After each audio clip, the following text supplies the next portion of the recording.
नमस्कार दोस्तों, स्वागत है आपका जीएस सिविल अड्डा पर। आज है 29 जुलाई 2022। तो 29 जुलाई 2022 से करंट अफेयर्स के जितने भी क्वेश्चंस बनाए जा सकते हैं उन्हें हम डिस्कस करेंगे, और साथ ही 28 जुलाई 2022 के क्वेश्चनों का रिवीजन भी वीडियो के लास्ट में हम लोग करने वाले हैं। आज का वीडियो बहुत ही ज़्यादा इम्पोर्टेंट है। आने वाले सभी एग्ज़ाम में आज के जो सेशन है उससे एक क्वेश्चन पूछे जाने की पूरी संभावना है। तो चलिए ज़्यादा समय ना लेते हुए शुरुआत करते हैं आज के सेशन की। आज का पहला क्वेश्चन है, हाल ही में भारत में कितने नए रामसर स्थल नामित किए गए हैं? Option A 5, option B 6, option C 7, option D 8। तो हाल ही में भारत में 5 नए रामसर स्थल नामित किए गए हैं। ये रामसर स्थल आपको दिखाई भी दे रहे होंगे पिक्चर में। इन्हीं 5 रामसर स्थलों को नामित किया गया है भारत सरकार के द्वारा।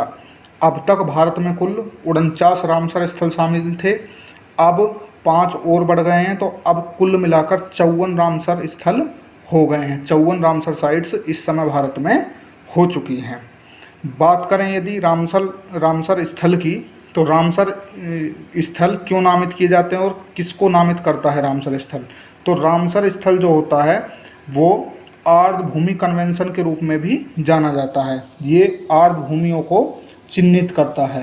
आर्द्र भूमि क्या होता है? तो आर्द्र भूमि एक ऐसा जलग्रस्त क्षेत्र होता है जहाँ पर या तो पूरे वर्ष भर पानी भरा रहता है या वर्ष के अधिकतर महीनों में पानी भरा रहता है, और इसकी अधिकतम गहराई 6 मीटर तक होती है। और इसमें विभिन्न प्रकार की पेड़ों की प्रजातियाँ, जानवरों की प्रजातियाँ, यहाँ पर जीव जंतु की प्रजातियाँ पाई जाती हैं। और यदि भारत के पहले रामसर स्थल की बात करें तो भारत का पहला रामसर स्थल उड़ीसा में था, जो कि चिल्का झील थी। तो भारत का पहला रामसर स्थल आप याद रखेंगे कि उड़ीसा की चिल्का की झील थी। और यदि आपसे पूछा जाए कि सबसे बड़ा रामसर स्थल क्या था, तो सबसे बड़ा रामसर स्थल पश्चिम बंगाल में सुंदरवन है। कहाँ पर है? पश्चिम बंगाल में सुंदरवन भारत का सबसे बड़ा रामसर स्थल है या आर्द्र भूमि स्थल है। ठीक, अब बात करते हैं इन 5 की।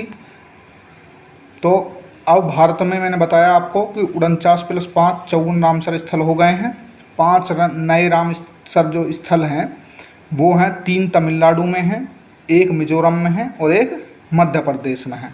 तो पहले चर्चा करेंगे तमिलनाडु के रामसर स्थल।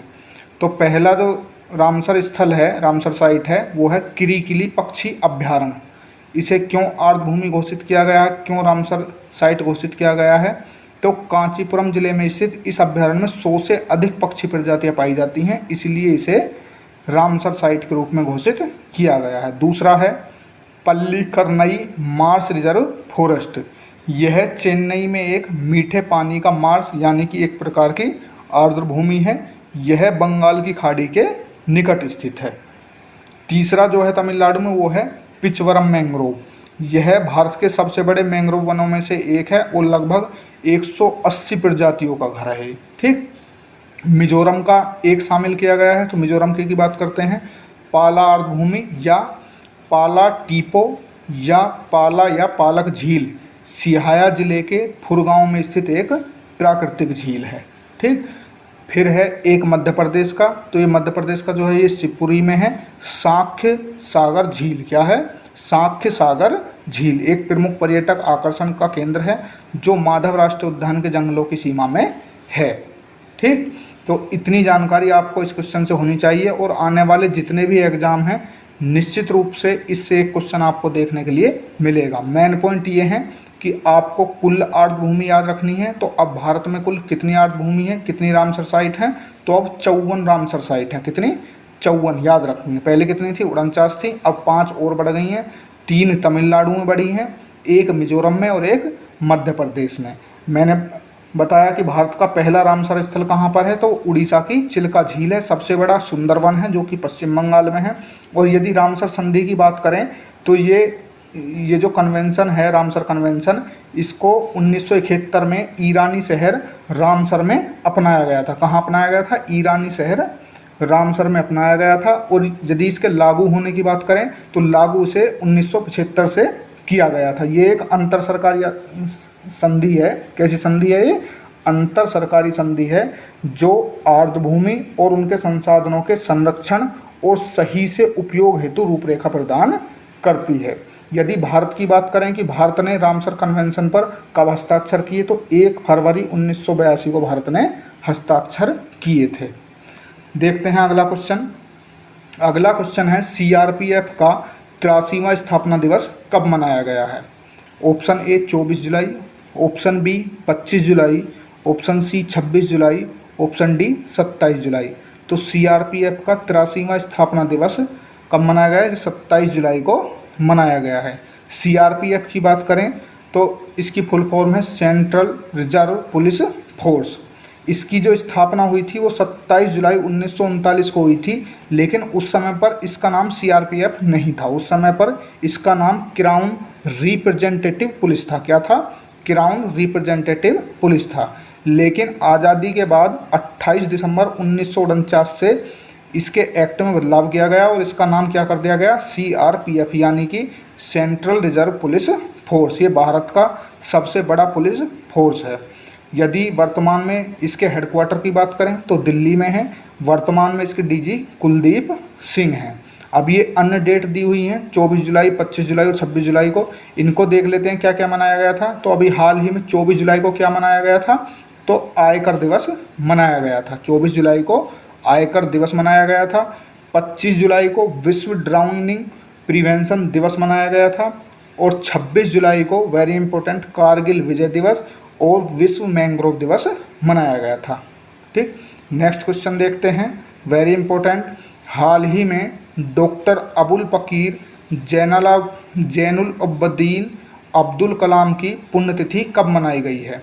यानी कि डॉक्टर एपीजे अब्दुल कलाम की पुण्यतिथि कब मनाई गई है? ऑप्शन ए 27 जुलाई, ऑप्शन बी 23 जुलाई, ऑप्शन सी 22 जुलाई, ऑप्शन डी 20 जुलाई। तो एपीजे अब्दुल कलाम की पुण्यतिथि कब मनाई गई है? 27 जुलाई को मनाई गई है। एपीजे अब्दुल कलाम को मिसाइल मैन के नाम से भी जानते हैं। इनके बारे में और जानकारी लेते हैं। इनका जन्म 15 अक्टूबर 1931 को रामेश्वरम में हुआ था। मद्रास इंस्टीट्यूट ऑफ टेक्नोलॉजी से एरोनॉटिकल इंजीनियरिंग में इन्होंने विशेषज्ञता हासिल की थी। भारत के पहले स्वदेशी उपग्रह प्रेक्षण यान यानी कि SLV 3 को विकसित करने के लिए परियोजना निदेशक के रूप में इन्होंने कार्य किया था।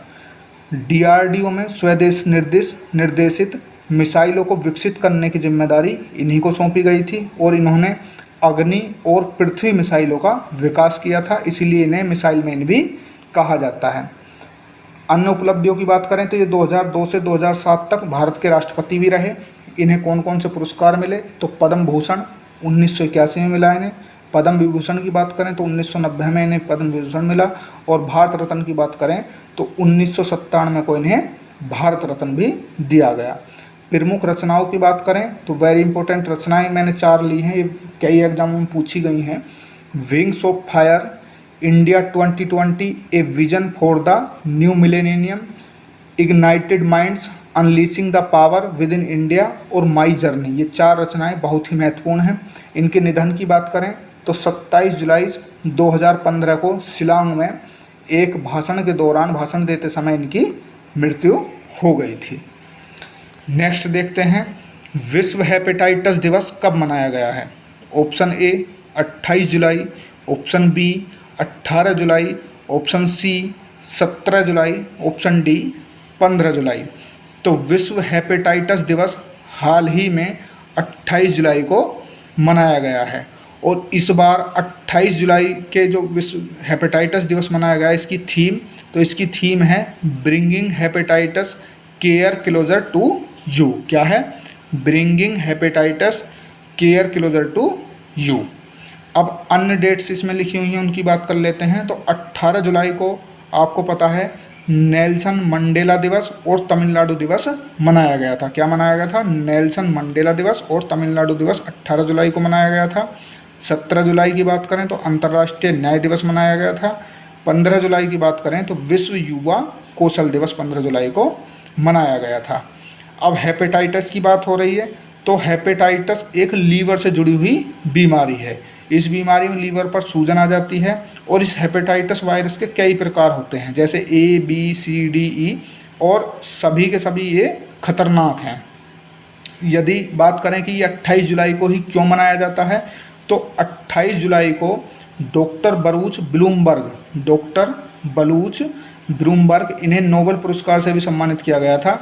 तो इन्होंने ही हेपेटाइटिस के वायरस की खोज की थी। तो इन्हीं के जन्म दिवस पर 28 जुलाई को हेपेटाइटिस दिवस मनाया जाता है। यदि भारत में इसकी बात करें तो भारत में इसके बी और सी जो वायरस हैं, हेपेटाइटिस बी और हेपेटाइटिस सी का जो इलाज है वो बिल्कुल मुफ्त है। नेक्स्ट क्वेश्चन देखते हैं। आईसीसी महिला 2025 ओडीआई विश्व कप की मेज़बानी कौन सा देश करेगा, यानी कि 2025 एक दिवसीय क्रिकेट के विश्व कप की मेज़बानी कौन करेगा? Option A New Zealand, option B Australia, option C Bharat, option D UAE. तो आईसीसी ओडीआई 2025 महिला की मेज़बानी कौन करने वाला है? अपना देश भारत करने वाला है। ठीक, बात हो रही है आईसीसी की, तो आईसीसी की full form international cricket council है। इसकी स्थापना 15 जून 1909 को हुई थी। हेडक्वार्टर दुबई यूएई में है। बात करें चेयरमैन की तो ग्रेग बार्कले हैं, और ये भी पूछ लिया जाता है ग्रेग बार्कले का संबंध किस देश से है, तो ये न्यूजीलैंड के रहने वाले हैं। सीईओ की बात करें तो जियोफ एलार्डिस हैं, ये ऑस्ट्रेलिया की रहने वाली हैं। यदि इससे पहले महिला विश्व कप की बात करें तो 2013 में भी भारत मेजबानी कर चुका है। और महिला T20 की बात करें तो 2024 महिला T20 बांग्लादेश में खेला जाएगा और 2026 T20 इंग्लैंड में खेला जाएगा। तो इस क्वेश्चन से आपको इतनी जानकारी मिल जाती है। चलिए अगला क्वेश्चन देखते हैं। नेक्स्ट क्वेश्चन है, हाल ही में कौन सा आईआईटी तंजानिया में एक परिसर स्थापित करने की योजना बना रहा है? Option A IIT Madras, option B IIT Kanpur, option C IIT Delhi, option D IIT Roorkee. तो हाल ही में आईआईटी मद्रास तंजानिया में एक परिसर स्थापित करने की योजना बना रहा है। अब बात तंजानिया की हो रही है तो तंजानिया की कैपिटल डोडोमा है। तंजानिया की करेंसी तंजानियाई सीलिंग है। तंजानिया के वर्तमान में प्रेसिडेंट सामिया सुलूहु हसन हैं, जो कि तंजानिया की पहली महिला राष्ट्रपति भी हैं, और ये 2025 तक इस पद पर आसीन रहने वाली हैं। नेक्स्ट क्वेश्चन है, 28 जुलाई से किस शहर में 44वें शतरंज ओलंपियाड का आयोजन हो रहा है? Option A New Delhi, option B Chennai, option C Bengaluru, option D Mumbai. तो 28 जुलाई से 10 अगस्त तक तमिलनाडु के चेन्नई में भी महाबलीपुरम में इसका आयोजन किया जाएगा। और यह प्रतियोगिता वैसे तो 1927 से आयोजित की जा रही है, लेकिन ऐसा पहली बार हो रहा है कि जब इसका आयोजन भारत में किया जा रहा है, और इसमें 189 देश भाग लेंगे। और इसका जो आयोजन है वो कौन कराता है? तो इंटरनेशनल चेस फेडरेशन करवाता है। इंटरनेशनल चेस फेडरेशन की बात करें तो इसकी स्थापना 20 जुलाई 1924 को हुई थी। इसका हेडक्वार्टर लुसाने स्विट्जरलैंड में है, और इसके वर्तमान में हेड की बात करें तो आर्कडी डवोरकोविच हैं। कौन है? आर्कडी डवोरकोविच वर्तमान में इंटरनेशनल चेस फेडरेशन के अध्यक्ष हैं। मस्कट की बात करें, वेरी इंपॉर्टेंट, मस्कट आपके सामने है थम्बी। तो थम्बी इसका मस्कट है। 44वें शतरंज ओलंपियाड का मस्कट क्या है? तो थम्बी है, जो कि आपको चित्र में दिख रहा होगा। नेक्स्ट क्वेश्चन देखते हैं। आईएमएफ ने वित्त वर्ष 2022-23 के लिए भारत की विकास दर का अनुमान 8.2% से घटाकर कितने परसेंट कर दिया है? Option A 7.2%, option B 7.4%, option C 7.6%, option D 7.8%। तो हाल ही में आईएमएफ ने 2022-23 के लिए भारत की विकास दर घटा करके 7.4% कर दी है। अब बात आईएमएफ की हो रही है तो आईएमएफ की full form international monetary fund है। आईएमएफ के हेडक्वार्टर की बात करें तो वॉशिंगटन डीसी में है। इसकी स्थापना 27 दिसंबर 1945 को हुई थी। इसके सदस्यों की बात करें तो 189 सदस्य देश हैं इसके, और प्लस एक कोसोवो भी इसका सदस्य है। वर्तमान में इसके हेड की बात करें तो क्रिस्टलिना जॉर्जीवा इसकी हेड हैं। और यदि मुख्य अर्थशास्त्री की बात करें तो पियरे ओलिवर गोरीचेज हैं। कौन है? पियरे ओलिवर गोरीचेज हैं, जिन्होंने भारत की गीता गोपीनाथ का स्थान लिया था। तो वर्तमान में गीता गोपीनाथ क्या हैं? तो वर्तमान में गीता गोपीनाथ IMF की उप निदेशक हैं। तो इतनी जानकारी आपको याद रखनी है। नेक्स्ट क्वेश्चन, निम्नलिखित में से कौन सही सुमेलित नहीं है? अब इस क्वेश्चन को मैंने क्यों लिया है, वैसे देखा जाए तो इसका करंट से ज़्यादा लेना देना नहीं है, लेकिन लेने देने के पीछे एक कारण है, क्योंकि ऐसे क्वेश्चन से पीछे के क्वेश्चन ज़्यादातर पूछ लिए जाते हैं एग्जाम में। क्योंकि हाल ही में केंद्रीय भूजल बोर्ड के मुताबिक भूजल स्तर में लगातार गिरावट आ रही है, तो इसीलिए कुछ आंकड़े जारी किए गए हैं केंद्रीय भूजल बोर्ड के द्वारा। तो पिछली योजनाओं को जो कि भूजल से जुड़ी हुई हैं, भूमि के जल स्तर से जुड़ी हुई हैं, जो उसमें काम कर रही हैं, उनके बारे में जानकारी पूछी जा सकती है। चलिए अपने क्वेश्चन पर आते हैं। तो बताना है निम्नलिखित में से कौन सही सुमेलित नहीं है। ये राज्य दिए हुए हैं और इनके सामने जल से जुड़ी हुई, जल संरक्षण से जुड़ी हुई कुछ योजनाएं दी गई हैं। जैसे राजस्थान मुख्यमंत्री जल स्वावलंबन अभियान, बी है महाराष्ट्र जल शिवार योजना, जलयुक्त शिवार योजना, तीसरी है गुजरात सुजलाम सुफलाम अभियान, चौथा है बिहार जल ही जीवन। तो बताना है कौन सा सही सुमेलित नहीं है। तो इसमें ऑप्शन डी सही सुमेलित नहीं है, क्योंकि जल ही जीवन ये हरियाणा की योजना है। कहाँ की है? जल ही जीवन हरियाणा की योजना है। बाद बाकी ये सभी सही सुमेलित हैं। अन्य राज्यों की बात करें तो आंध्र प्रदेश में नीरू चेट्टू योजना चल रही है भूजल स्तर में सुधार के लिए। तेलंगाना की बात करें तो मिशन काकतीय, याद रखेंगे तेलंगाना में मिशन काकतीय चल रहा है। और भारत सरकार ने भी 2019 में जल शक्ति अभियान और अटल जल अभियान को चलाया था। नेक्स्ट क्वेश्चन है, हाल ही में आधार फेस ID ऐप किसने लॉन्च किया है? Option A Google, option B Facebook, option C UIDAI, option D NITI Aayog. तो हाल ही में UIDAI ने Aadhaar face ID app launch किया है, जो कि आपके मोबाइल के जो स्टोर होता है जिससे आप एप्लीकेशन डाउनलोड करते हैं, उससे आप डाउनलोड कर सकते हैं। ठीक, ये इससे क्या होगा कि इससे इस एप्लीकेशन को डाउनलोड करने से आपके चेहरे का स्कैन करके आपके आधार कार्ड को वेरीफाई किया जा सकता है। आपका जो 12 अंकों का आधार कार्ड है उसको इस ऐप के माध्यम से वेरीफाई किया जा सकता है। अब बात UIDAI की हो रही है, यानी कि unique identification authority of India. ये एक सांविधिक प्राधिकरण है। इसकी स्थापना की बात करें तो इसकी स्थापना आधार अधिनियम 2016 में की गई थी। किसके द्वारा? इलेक्ट्रॉनिक एवं सूचना प्रौद्योगिकी मंत्रालय के तहत इसकी स्थापना की गई थी। इसका उद्देश्य की बात करें तो इसका उद्देश्य भारत के सभी निवासियों को आधार नामक विशिष्ट पहचान संख्या जारी करना है। तो इस क्वेश्चन से आपको इतनी जानकारी मिल जाती है। नेक्स्ट क्वेश्चन है, 25 से 27 जुलाई तक भारत की यात्रा पर रही समांथा पावर किस संस्थान की प्रमुख हैं? Option A UN, option B USAID, option C IMF, option D WB यानी कि वर्ल्ड बैंक। तो ये किस संस्थान की प्रमुख हैं? आपके सामने दिख रहा है USAID की प्रमुख हैं, यानी कि यूनाइटेड स्टेट्स एजेंसी की ये प्रमुख हैं। United states agency international development की ये प्रमुख हैं।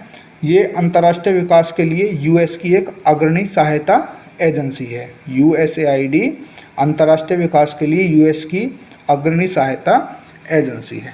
नेक्स्ट क्वेश्चन, हाल ही में किसके द्वारा बाल रक्षा मोबाइल ऐप लॉन्च किया गया है? Option A Sarbananda Sonowal, option B Smriti Zubin Irani, option C Purushottam Rupala, option D Mansukh Mandaviya. तो हाल ही में सर्वानंद सोनोवाल, जो कि हमारे आयुर्वेद, योगा एवं प्राकृतिक चिकित्सा व यूनानी सिद्धा एवं होम्योपैथिक मंत्रालय के मंत्री हैं, उन्होंने बाल रक्षा मोबाइल ऐप को लॉन्च किया है। अन्य नाम लिखे हुए हैं, इन्हें देख लेते हैं इनके पास कौन कौन से मंत्रालय हैं। तो स्मृति जुबिन ईरानी की बात करें तो वर्तमान में ये महिला एवं बाल विकास मंत्री हैं, और अल्पसंख्यक कार्य मंत्रालय भी वर्तमान में इन्हीं के पास है। पुरुषोत्तम रूपाला जी की बात करें तो केंद्रीय मत्स्य पालन, पशुपालन एवं डेयरी मंत्रालय पुरुषोत्तम रूपाला जी के पास है।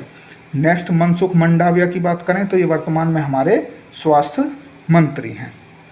नेक्स्ट क्वेश्चन है, हाल ही में NDDB मृदा लिमिटेड कंपनी की शुरुआत किसने की है?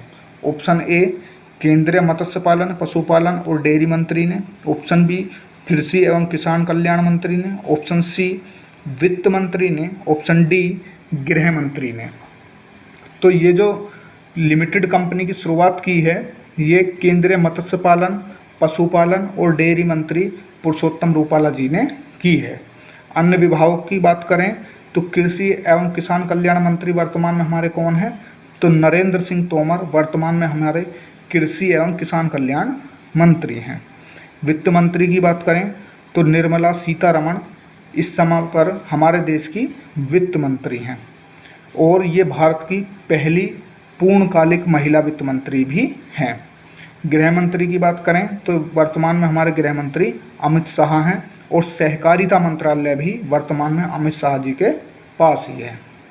नेक्स्ट क्वेश्चन है, हाल ही में भारत का पहला सर्व महिला सहकारी बैंक कहाँ स्थापित किया जाएगा? Option A Rajasthan, option B Madhya Pradesh, option C Uttar Pradesh, option D Kerala. तो हाल ही में राजस्थान में भारत का पहला सर्व महिला सहकारी बैंक स्थापित किया जाएगा।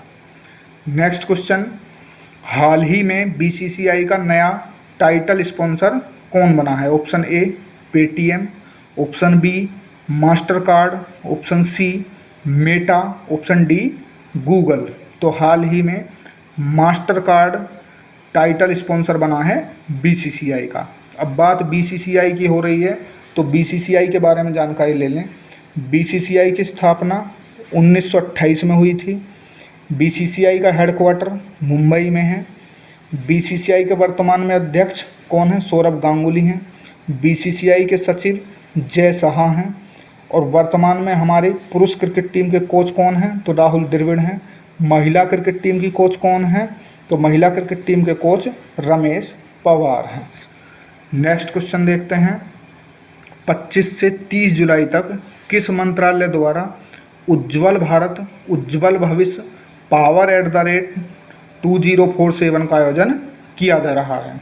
ऑप्शन ए विद्युत मंत्रालय तथा नवीन और नवीकरणीय ऊर्जा मंत्रालय द्वारा, ऑप्शन बी गृह मंत्रालय द्वारा, ऑप्शन सी महिला एवं बाल विकास मंत्रालय द्वारा, ऑप्शन डी शिक्षा मंत्रालय द्वारा। तो इसका आयोजन विद्युत तथा नवीन और नवीकरणीय ऊर्जा मंत्रालय द्वारा किया जा रहा है। अब अन्य मंत्रालयों की बात करें तो वर्तमान में गृह मंत्रालय मैंने बताया अमित शाह जी के पास है। महिला एवं बाल विकास मंत्रालय की बात करें तो स्मृति जुबिन ईरानी जी के पास है, और शिक्षा मंत्रालय की बात करें तो धर्मेंद्र प्रधान जी के पास है। नेक्स्ट क्वेश्चन, हाल ही में किस देश ने 2024 के बाद ISS को छोड़ने का फैसला किया है? ISS यानी कि इंटरनेशनल स्पेस स्टेशन। तो ऑप्शन है, option A America, option B रूस, option C Bharat, option D Japan. तो ये फैसला हाल ही में रूस के द्वारा किया गया है। अब ISS के बारे में और जानकारी ले लेते हैं। ISS एक बहुराष्ट्रीय सहयोगी परियोजना है जिसमें 5 एजेंसियां शामिल हैं। कौन कौन सी हैं? नासा, तो नासा किस देश की है? अमेरिका की एजेंसी है। रोसकोसमोस जो कि रसिया की एजेंसी है। जाक्सा जो कि जापान की एजेंसी है। ESA जो कि यूरोपीय यूनियन की एजेंसी है। CSA जो कि कनाडा की एजेंसी है। यह 1988 से पृथ्वी की कक्षा में 330 से 435 किलोमीटर की ऊंचाई पर चक्कर लगा रहा है और ये 90 घंटे में पृथ्वी का एक चक्कर पूरा कर लेता है। नेक्स्ट क्वेश्चन देखते हैं। 1 रुपये के डॉक्टर के नाम से मशहूर सुशोभन बंदोपाध्याय का 26 जुलाई को कोलकाता में निधन हो गया। उन्हें पद्मश्री कब मिला था? Option A 2020, option B 2019, option C 2018, option D 2017। तो इन्हें पद्मश्री से 2020 में सम्मानित किया गया था। इनके बारे में एक बात और याद रखने योग्य है कि 2020 में जब भारत कोविड से जूझ रहा था तो सर्वाधिक रोगियों का इलाज इन्हीं के द्वारा किया गया था और इसके लिए Guinness book of world record में भी इनका नाम दर्ज है। नेक्स्ट क्वेश्चन देखते हैं। हाल ही में गुजरात में होने वाले 36वें राष्ट्रीय खेल 2022 के लोगों में कौन सा जानवर शामिल है? ऑप्शन ए चीता, ऑप्शन बी बाघ, ऑप्शन सी हाथी, ऑप्शन डी सिंह। तो यदि आप ये पिक्चर देख पा रहे हैं और लोगो देख पा रहे हैं तो आप समझ गए होंगे कि इसमें किस जानवर का चित्र दिख रहा है। तो इसमें सिंह का चित्र दिख रहा है। और ये जो 36वें नेशनल गेम हैं ये गुजरात के 6 शहरों में आयोजित किए जाएंगे। कब से कब तक? तो 27 सितंबर से 10 अक्टूबर तक इनका आयोजन किया जाएगा। नेक्स्ट क्वेश्चन देखते हैं। Very important, world airport traffic data set में टॉप 20 व्यस्तम एयरपोर्ट की सूची में प्रथम स्थान पर कौन है? Option A Atlanta airport America, option B Dallas Fort Worth America, option C Indira Gandhi airport Bharat, option D इनमें से कोई नहीं। तो पहले स्थान पर अमेरिका का अटलांटा एयरपोर्ट है। यदि दूसरे स्थान की बात करें तो दूसरे स्थान पर भी अमेरिका का ही एयरपोर्ट है। आपके सामने लिखा है डलास फोर्ट वर्थ एयरपोर्ट। यदि भारत के इंदिरा गांधी एयरपोर्ट की बात करें तो इसका स्थान 13वां है। याद रखेंगे, इंदिरा गांधी एयरपोर्ट 13वां सबसे व्यस्तम एयरपोर्ट है विश्व का। ठीक, अब 28 जुलाई 2022 के करंट अफेयर्स के रिवीजन की बारी आ गई है। तो चलिए रिवीजन की शुरुआत करते हैं पहले क्वेश्चन से। पहला क्वेश्चन था, हाल ही में भारत की जैव अर्थव्यवस्था रिपोर्ट 2022 किसके द्वारा जारी की गई है? तो ये किसके द्वारा जारी की गई है? ये जारी की गई है जैव प्रौद्योगिकी उद्योग अनुसंधान सहायता परिषद यानी कि BIRAC के द्वारा। नेक्स्ट क्वेश्चन, केंद्र सरकार किस राज्य के हट्टी समुदाय को राज्य के अनुरोध पर अनुसूचित जनजातियों की सूची में शामिल करने पर विचार कर रही है? तो यह हट्टी समुदाय हिमाचल प्रदेश में रहने वाली एक जनजाति है। नेक्स्ट है, हाल ही में केंद्रीय प्रशासनिक अधिकरण की गुवाहाटी बेंच सह कार्यालय भवन के निर्माण की आधारशिला किसने रखी है? तो ये किसने रखी है? मंजुला दास ने। नेक्स्ट है, हाल ही में साकुराजिमा ज्वालामुखी में विस्फोट देखने को मिला है। यह किस देश में स्थित है? तो ये किस देश में है? जापान में स्थित है। नेक्स्ट क्वेश्चन है, बैक्टीरिया 0139 विब्रियो कोलेरी किस रोग का कारक है? तो ये हैजा का कारक है। नेक्स्ट क्वेश्चन है, हाल ही में विश्व बैंक का मुख्य अर्थशास्त्री किसे नियुक्त किया गया है? तो किसे नियुक्त किया गया है? इंदरमीत गिल को। किसे? इंदरमीत गिल को। नेक्स्ट है, US India strategic partnership forum यानी कि USISPF द्वारा किसे सम्मानित किया गया है? तो हमारे पूर्व सेनाध्यक्ष मनोज मुकुंद नरवाने को सम्मानित किया गया है। नेक्स्ट है, अनुराग ठाकुर ने प्रकाशन विभाग निदेशालय द्वारा प्रकाशित कितनी पुस्तकों का विमोचन किया है? तो कितनी पुस्तकों का? 3 पुस्तकों का विमोचन किया है।